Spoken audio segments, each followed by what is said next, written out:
Hey everyone, welcome back to another episode of Expanding Access Podcast, recorded live here at Behavioral Health Tech Conference in Arizona.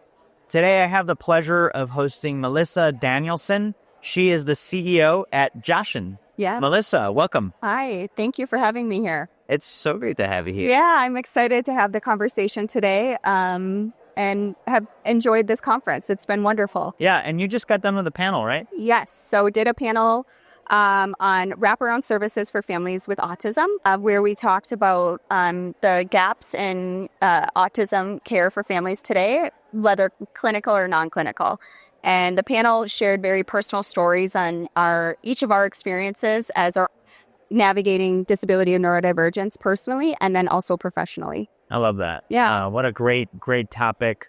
And, you know, the beauty of doing these podcasts, Melissa, is for the people that couldn't be here, we get to share it with them. Yeah, that's good. And so I'm excited for this chat. Tell us about you and your company. Sure. So I am one of the co-founders of Joshin. My co-founder and I are twin sisters. We grew up like the 1 in 5 families who have a loved one with a disability. So our big brother, Josh, was born with developmental disabilities, epilepsy, and also throughout his life had brain cancer multiple times. So as a family navigating really complex health conditions, but also growing up in a rural community, we saw firsthand the struggles that so many families face like ours, navigating the right type of supports at the right time. And so when Josh, our big brother, passed away 15 years ago, Melanie and I were early in our careers and really felt called to start building products and services for families like ours.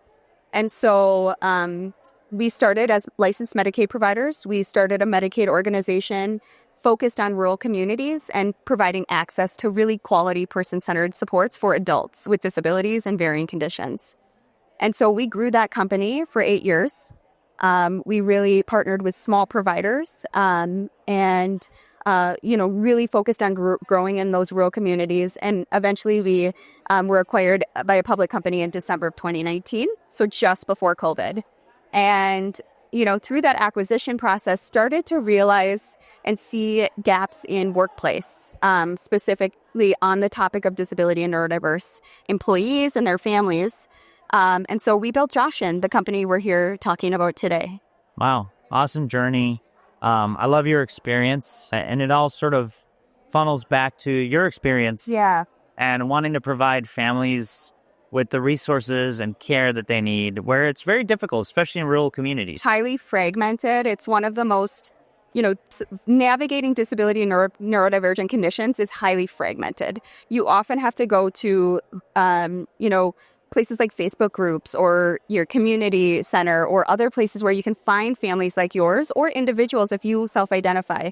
And so our goal is really to support the world's largest minority group and one that we can all join at any time and providing that first access point to navigating to quality support and coaching, and as well as in-network providers who are neuroaffirming. And it's just a passion of ours to make sure that this is something that's accessible for everybody. Thanks for what you do. Yeah, thank you. So who all is considered disabled and neurodivergent, and just how prevalent is this in our workplaces today? Yeah. Well, I'm going to read for a minute because I think it's important to get the definition correct. And then I'll talk about the prevalence and maybe where we have gaps in people showing up in this. But in order to ground, I really want to define disability, varied conditions as defined by the CDC. Disability is any condition of the body or mind that makes it more difficult for the person with the condition to do certain activities and interact with the world around them. Truly recognizing disability as a social construct is huge, and what that narrative around it is. What the prevalence for disability, the prevalence is nearly 1 in 4, and the examples are Down syndrome, cerebral palsy, cancer, multiple sclerosis or MS, spinal cord injury, and as well as traumatic brain injury. Those are just a few examples of disabilities. Now, defining neurodivergence, you want to pay particular attention to neurodiversity. And that's the diversity among human minds. And it is really newly recognized Neurodivergent sometimes is abbreviated as ND, so you might see that. And it means having a mind that functions in which is divergent significantly from the dominant societal standards or norm. And these oftentimes the community pays attention to the use of these words. So it's important to note that neurodivergence is not a medical condition or clinical. So I think it's really important to make sure we hit that point. 1 in 5 are neurodivergent, or 15 to 20% of the employee population.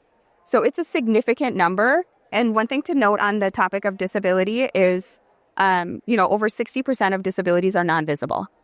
So it's really important, as we talk about, especially in the workplace, that people have the opportunity to self-disclose in a confidential way, because oftentimes these are, supports and needs that are not seen.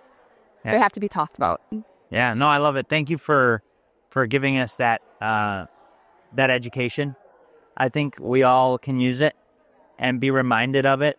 Yeah. Because it's something that needs to be talked about. Right. Yeah, and especially if so much of it is unseen and people are carrying these stories and these experiences around with them. Only 3% of employees who are disabled or neurodivergent are actually self-disclosing, which is why we're here today, because we have to create safe places for employees to go to.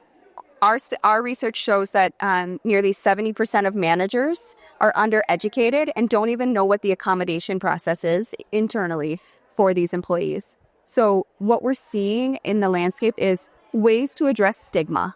And the way we really do that is to create safe places for everybody on this topic, whether it's a manager who wants to say, I don't know what neurodiversity means. And that is a common question. And we want to have a place where we can educate and get coaching and support on these. And then a safe place for employees to self-disclose a diagnosis so they can get the right type of support, as well as caregivers. Yeah, and I love this. And, for me, this is a great learning experience as well. So I was looking forward to this conversation. Yeah. Because I'm looking to learn and get better about this so I could also do my part. Right. I think everybody, if we start to get more and more educated, it's like the, the Kevin Bacon, how many degrees? Oh, yeah. I know. Yeah. Right, the 10 degrees or 7 degrees. Yeah. Like we're all so close to it somehow. Yeah. Because of the prevalence. And the diagnosis rate of neurodivergent conditions has risen since COVID-19. So through COVID-19, we saw a 25% increase in, depression and anxiety symptoms worldwide. And we saw a lot of data coming out on co-occurring conditions with neurodivergence. And so, this is an area that on the tailwind of mental health, neurodiversity is that next emerging category and topic that needs to be supported and addressed, similar to mental health. Love that. No, thanks for addressing that, Melissa. What outcomes is Joshin noticing today for existing members and clients? Yeah, great question. And I think what's been really interesting is, being a solution that's sort of creating this category in the workplace, we have taken our time in creating baseline data, right? And it's really important for employers to understand we're spending this money and, investing in our employees, but what are we seeing as outcomes? So some of those outcomes that I'll share today are, we have coaching. And so some of the outcomes that we've observed through that is an 84% of employees have said that the coaching has really impacted their daily life in a positive way. 84% said it improved their overall mental well-being. And then we also have navigation support. So what that means is employees can go to our navigators and get access to in-network providers and directed to the right type of resources. So 86% of members feel better equipped to do their responsibilities at work with this type of support, and are seeing an average of 9 hours of savings a week. It's huge. Yeah. It's huge. And especially as you mentioned at the beginning, it's so fragmented. The amount of time, I have an aunt whose kid is, neurodivergent. Yeah. And she has spent years, hours trying to find help for them. And so to have a navigator there would be a godsend. Yeah, just to take that mental and, physical load off of the paperwork, the finding the right providers, the managing the wait lists. That's what I'm hearing at this conference. Our people who are in this field have a personal passion, but we're all still struggling to make sure that we're getting to the right type of supports and interventions as quickly as possible. I love it. Well, it's so great that you guys do what you do. Melissa, a huge resource, and we need to let more people know about it. Yeah. I think so too. So the beauty of doing these types of podcasts is that we're not just having the conference and it ends. Right. We get to share this message and have it spread. So as we conclude our discussion today, what call to action would you leave to our viewers that couldn't make it? And what's the best way for them to reach you or for them to share your company with somebody that could benefit? Yeah, I appreciate that opportunity. I think it is really important. And I would encourage anybody who's watching this and or listening to this podcast to think about your workplace. And do you know anybody who's neurodivergent? Knowing that 1 in 5 are, or having a disability. And if you're not hearing this talked about in your workplace, start to uncover why. Because I guarantee that you're working with, for, or managing somebody who is neurodivergent or is supporting a loved one. So what you can do is start looking internally at what benefits are offered and what supports are there. This community, the neurodivergent and disabled community, deserves a specialized solution built for and by the community because we really understand what it means to bring that expertise and care.